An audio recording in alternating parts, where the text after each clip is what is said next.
Do you have realistic expectations as a rideshare driver? Hi, my name is Levi, and this is the Daily Drive. Today's Daily Drive is brought to you by Tonquin. With Tonquin, you deliver car parts from auto repair suppliers to auto repair shops, like AutoZone to a body shop or something like that. With Tonquin, you deliver things like brakes and windshield wipers, and it works just like any other gig app. What I like most about Tonquin is it's busy from that 10 a.m. to 2 p.m. time period. Tonquin works great. If you can, just go click on the link in the description below and let the people at Tonquin know that Levi from Tip You in the App sent you. So what does it mean to have realistic expectations? I think there's a kind of like this thing going on within the rideshare community with a lot of drivers having unrealistic expectations. Let me give you some examples. Money.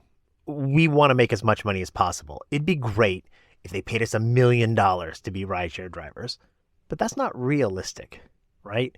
The reality is we just have a car and we drive around. Now, there's safety, knowledge, there's a lot of good things to it, and we should make good money, but we have to be realistic. We're not doctors. We're not lawyers. We're not entrepreneurs starting the next software company. We're just people driving a car. So with realistic expectations, meaning what is good money? Now, for each market, each person, each time we drive, it's all unique. However, I think realistically, somewhere between $20 to $40 an hour after expenses is a pretty good living for a rideshare driver. Again, it's market dependent. Another thing to consider with having realistic expectations is that accidents happen. We drive a car. That's why we have insurance. We have to have a realistic expectation that our car is going to break down or we're going to get into an accident.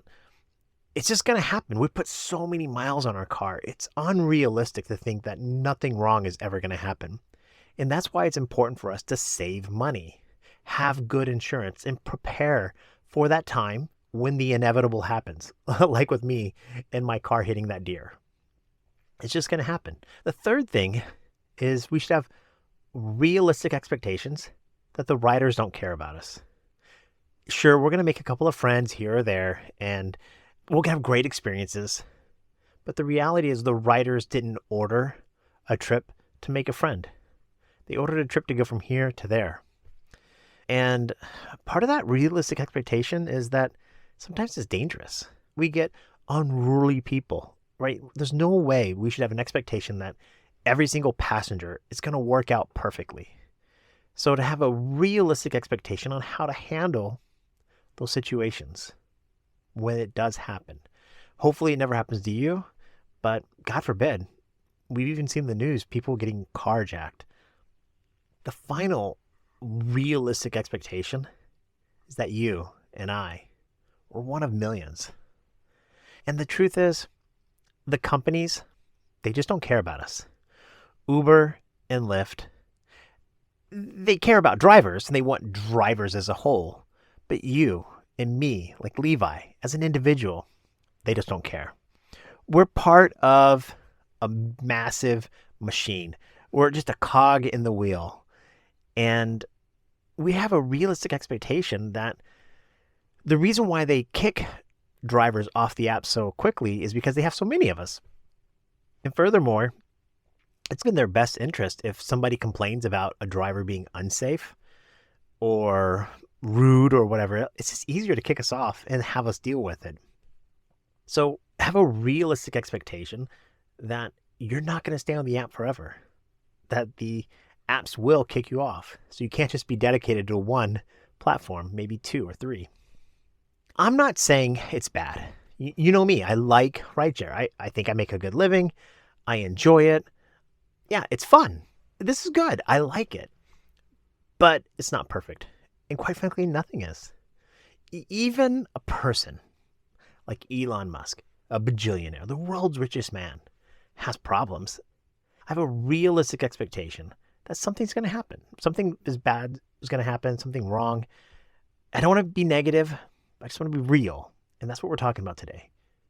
Being real. So if you get a chance, please comment. Let me know if there's something I missed.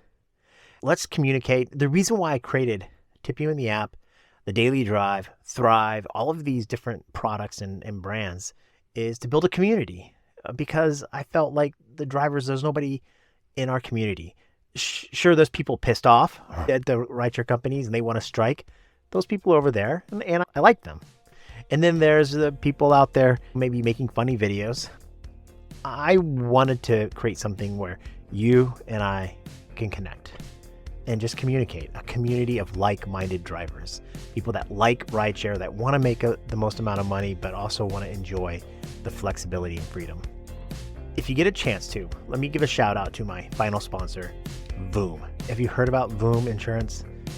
They're really good. Right, they're in a couple of states right now. They're just launching. But what Voom Insurance does is have you only pay for the insurance that you need. When you pay for your personal insurance, like me here in my Tesla, I pay for every mile, even though a lot of those miles are actually covered by Uber and Lyft. So I'm double paying for insurance. With Voom, you only pay for the private insurance that you're not on the Uber and Lyft app. What you do is you go to their website, click on the link below in the bio or in the description, and let the team at Voom know that Levi sent you. If you go to their website, you can fill out their forms, quickly connect your accounts, your Uber and Lyft apps to their account. They'll give you a quote. And rideshare drivers are saving up to 60% by using Voom because they're only paying for the insurance that they need. Thank you so much. I'm cheering for you. Please be safe out there. Be well.